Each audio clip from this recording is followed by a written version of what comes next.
Bitcoin ने एक काफी अच्छा खासा डंप करा $112,000 के नीचे, जिसको सब यूट्यूब पे मैनिपुलेशन बोल रहे हैं, लेकिन साइंस पहले ही थे कि बिटकॉइन अब यहाँ से कभी भी डंप कर सकता है, जिसके बारे में हम काफी टाइम से बात कर रहे थे इस चैनल पे। इस वीडियो में हम यही बात करेंगे कि क्या प्राइस यहाँ से बाउंस कर सकता है, जो कि एक काफी अच्छा सपोर्ट जोन है, और या यहाँ से डंप कंटिन्यू होगा। अगर तुमको ये कंटेंट पसंद आए तो लाइक और सब्सक्राइब करना मत भूलना, और बिना टाइम खराब करे अब चलते हैं चार्ट्स पे। तो जैसा मैंने पिछली वीडियो में बताया था कि यहाँ बिटकॉइन बहुत अच्छे रेजिस्टेंस जोन में है और डंप कर सकता है, क्योंकि इस पूरी रेंज का पॉइंट ऑफ कंट्रोल, और अगर हम इस हाई से इस लो तक फिबोनाची लगाएं तो गोल्डन पॉकेट भी एग्जैक्टली यहीं पे है, और एग्जैक्टली यही सेम चीज हुई थी इस लो पे। अगर हम इस रेंज का पॉइंट ऑफ कंट्रोल देखें और इस लो से इस हाई तक फिबोनाची लगाएं तो यहाँ पे भी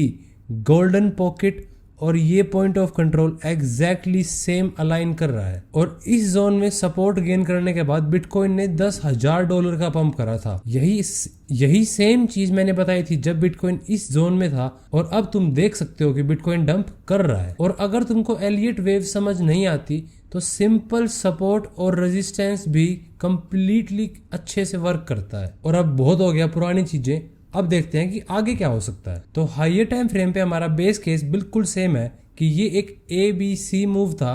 वेव W में, और ये चौपी प्राइस एक्शन एक वेव X थी, और अब हम एक वेव Y के अंदर हैं जिसमें एक ABC फॉर्म हो सकता है जो कि इस लो को हिट करेगा। और मैंने हो सकता है इसलिए बोला क्योंकि एक सिनेरियो ये भी है जिसमें ये वेव X अभी कंप्लीट नहीं हुई है और एक और हाई बन सकता है, क्योंकि मैंने पिछली वीडियो में बताया था कि ये एक ABC या WXY फ्लैट स्ट्रक्चर हो सकता है, जिसमें हम इस पूरी X वेव के अंदर एक और इंटरनली WXY फॉर्म कर सकते हैं, जिसमें प्राइस इस हाई को हिट करेगा इस लो को हिट करने से पहले, जिसके बाद हम ये वेव Y फॉर्म कर सकते हैं। लेकिन अगर इस वेव X में ये 0.7 हिट हो जाता है तो फिर प्रोबेबिलिटीज बहुत कम हो जाती हैं कि वेव Y के अंदर हम इस लो को हिट करें। लेकिन ये सब कुछ डिपेंड करता है कि प्राइस लोअर टाइम फ्रेम पे क्या करेगा। तो 15 मिनट टाइम फ्रेम पे हम देख सकते हैं कि अभी के लिए ये एक 3 वे स्ट्रक्चर है,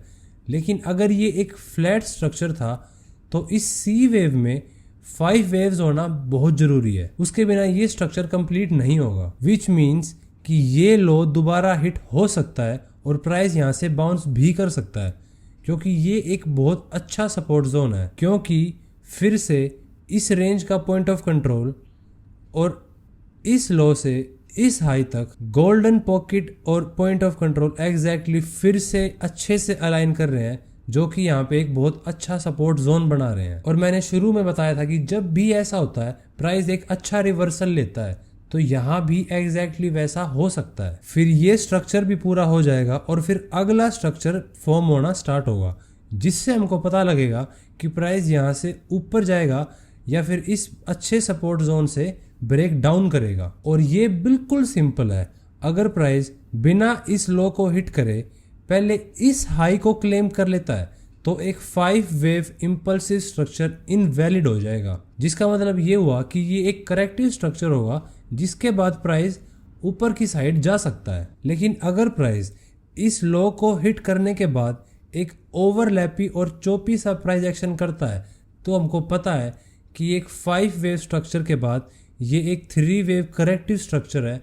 जिसके बाद एक और इम्पल्सिव स्ट्रक्चर स्टार्ट होगा नीचे की साइड, जिसके अंदर इस प्राइस एक्शन को देखने के बाद हम 50% या 618 पे यहाँ पे एक अच्छी शॉर्ट एंट्री ले सकते हैं, क्योंकि हमको पता है कि हायर टाइम फ्रेम पे फिर ये एक ABC होगा उस हायर टाइम फ्रेम की वेव Y के अंदर। फिर इस हाई को हम वेव X लेबल कर देंगे। और अगर तुमको कंफ्यूजन हो रही है कि अब कौन सा स्ट्रक्चर फॉर्म हो रहा है और इसको ट्रेड कैसे करना है, तो उसके लिए तुमको डिस्क्रिप्शन में मेरे फ्री टेलीग्राम चैनल का लिंक मिल जाएगा, वहां पे मेरे को मैसेज कर देना, मैं तुमको ऐड कर दूंगा। तो आज की वीडियो के लिए इतना ही। Thank you so much for joining today and I will see you in the next one.